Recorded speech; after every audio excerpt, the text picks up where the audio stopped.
चलिए आज हम पढ़ते हैं इलिमिनेशन रिएक्शन। क्या पढ़ेंगे आप? Elimination reaction.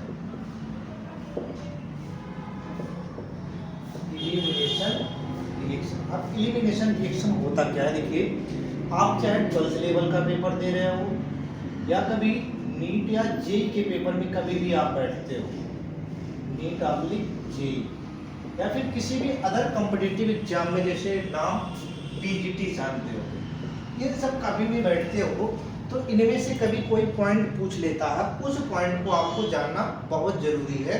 देखिए पूछा जाता है difference between E1 and E2 reaction. क्या पूछता है?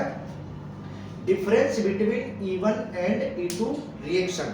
अब देखिए 12th में सबसे ज्यादा पूछा जाने वाला रिएक्शन है, 12th में सबसे ज्यादा पूछा जाता है। तो इसके बारे में एक तरफ हम क्या कहते हैं, E1 रिएक्शन को जानते हैं और एक तरफ E2। देखो E1 का मतलब इलिमिनेशन रिएक्शन फर्स्ट, E2 का मतलब इलिमिनेशन रिएक्शन सेकंड। यानी कि इसका जो ऑर्डर होगा, क्या होगा? ऑर्डर इसका सेकंड होगा और एक ऑर्डर क्या होगा हमारा? फर्स्ट होगा। फर्स्ट ऑर्डर का जो इलिमिनेशन रिएक्शन होगा उसे बोलते हैं E1 रिएक्शन। जो सेकंड ऑर्डर का रिएक्शन होता है उसे E2 रिएक्शन बोलते हैं। ये हो गई।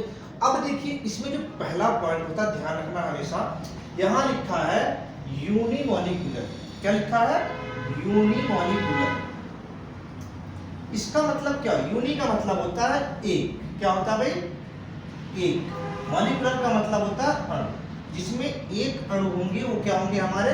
Unimolecular order of first kinetic. यानी कि एक अणु होंगे, एक होंगे और उनका काइनेटिक ऑर्डर कितना होगा? 1 होगा। उसे हमको क्या बोलेंगे? E1 रिएक्शन बोलेंगे। दूसरा हमारा इसमें आता है E2 में, यहां लिखा है बाई मॉलिक्यूल। क्या लिखा है? By molecule. इसका बाई का मतलब होता है दो, इसका मतलब अणु। जिसमें दो अणु होंगे उसे हम बोलते हैं बाई मॉलिक्यूलर। तो ऑर्डर कौन सा हो जाएगा? Second order kinetic. क्या हो जाएगा हमारा? पहला पहचान, अगर E1 है तो यूनिमॉलिक्यूलर, E2 है तो बाइमॉलिक्यूलर।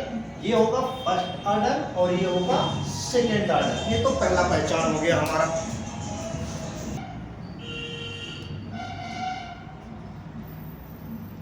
देखिए पहला पहचान आपने देख लिया, सेकेंड ऑर्डर काइनेटिक और बाइमॉलिक्यूलर। पहले में क्या होगा? यूनिमॉलिक्यूलर और फर्स्ट ऑर्डर। दूसरा पॉइंट क्या था उसके बारे में हम देखते हैं। जो रिएक्शन की रिएक्टिविटी होती है, क्या होती है? Reactivity, order of reactivity. यानी कि हमारा जो सबसे पहला होगा वो 3 डिग्री होगा, फिर क्या होगा? 2 डिग्री, फिर क्या होगा? 1 डिग्री। अब देखो टर्सरी, सेकेंडरी और प्राइमरी। जब प्राथमिकता हम देंगे तो सबसे पहले रिएक्टिविटी में देखेंगे, अगर यूनिमॉलिक्यूलर है तो सबसे पहला क्या होगा? टर्सरी होगा, फिर क्या होगा? सेकेंडरी होगा, उसके बाद क्या होगा हमारा? प्राइमरी होगा। ये हमारा कौन से ऑर्डर में है? डिक्रीजिंग ऑर्डर में। किसमें है? डिक्रीजिंग ऑर्डर में। दूसरे में आ जाओ, लिखा है इसका रिएक्टिविटी क्या होता है? इसका जस्ट अपोजिट होता है। देखो ये होगा first order, second and third, primary, secondary and tertiary. ये भी क्या हमारा?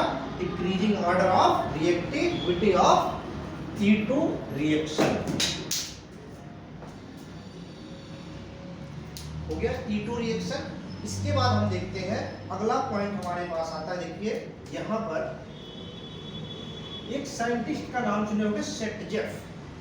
ध्यान रखना हमेशा पूछा जाता है, कई बार पूछा गया है, जो E1 रिएक्शन होता है, E1 रिएक्शन ये किसके रूल को फॉलो करता है? तो हमेशा ध्यान किसको रखोगे? सेटजेफ रूल को। किसको फॉलो करता है? सेटजेफ रूल को। तो E1 रिएक्शन जो होगा वो क्या होगा? सेटजेफ रूल को फॉलो करेगा। वहीं दूसरी कंडीशन में अगर हम देखें E2 के लिए, तो ये हाफमान रूल को फॉलो करता है। क्या करता है? हाफमान रूल को फॉलो करेगा। ये हो गया सेकंड का और ये हो गया फर्स्ट का। E1 का हो गया और ये E2 का हो गया। अब आ जाओ, देखो लिखा है यहाँ पे हमारे पास अगला पॉइंट जो आता है, कार्बोकेटाइन जो बनते हैं। देखो हमने इसके पहले लेक्चर में बताया था इंटरमीडिएट कार्बोकेटाइन। तो जो फॉर्मेशन होगा वो कार्बोकेटाइन इंटरमीडिएट बनते हैं। क्या बनेंगे? Carbocation intermediate. अब कार्बोकेटायन कैसे बनते हैं इसको हमने इसके पहले वाले वीडियो में बता रखा है कि बनते कैसे हैं, तो वहां से उस चीज को आप समझ सकते हो। तो फॉर्मेशन क्या होगा, कार्बोकेटायन इंटरमीडिएट।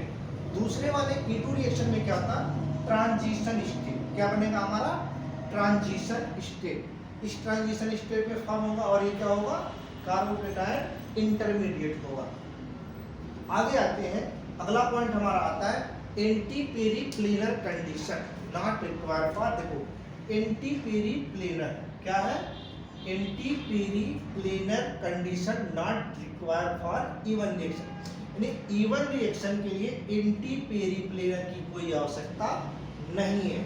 इसमें आ जाओ तो इसमें क्या है, रिक्वायर है एंटीपेरीक्लीनर। एंटीपेरीक्लीनर इसमें क्या होगा, रिक्वायर होगा, और इसमें रिक्वायर नहीं होगा।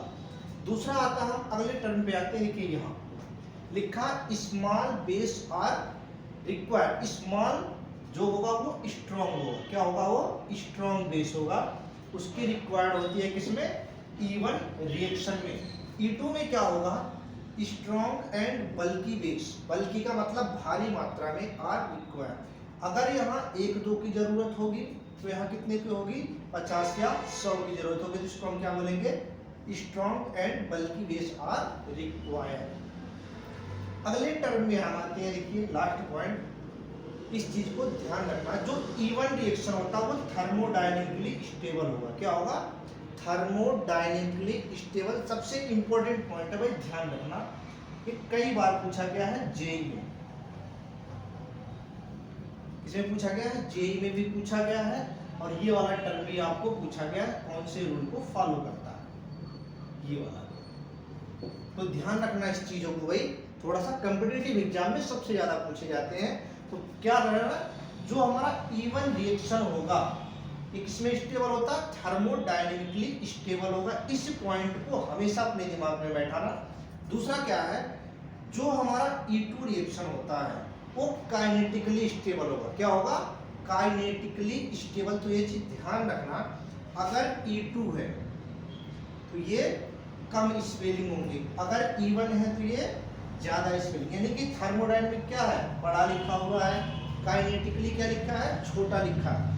छोटे वाले का बड़ा नाम और बड़े वाले का छोटा नाम, ये होता है हमारा क्या, ध्यान हमेशा रखना भाई। ये क्या होगा, थर्मोडायनेमिकली स्टेबल, और ये क्या होगा, काइनेटिकली स्टेबल। ये हमारे हो गए difference between E1 and E2 reaction. ध्यान रखना हमेशा, पेपर में सबसे ज्यादा पूछा गया है क्वेश्चन, तो इस चीज को आप देखो ध्यान से, इसे पढ़ लो, उसके बाद आप पेपर में किसी भी पेपर में बैठते हो उसे आप आसानी से कर सकते हो।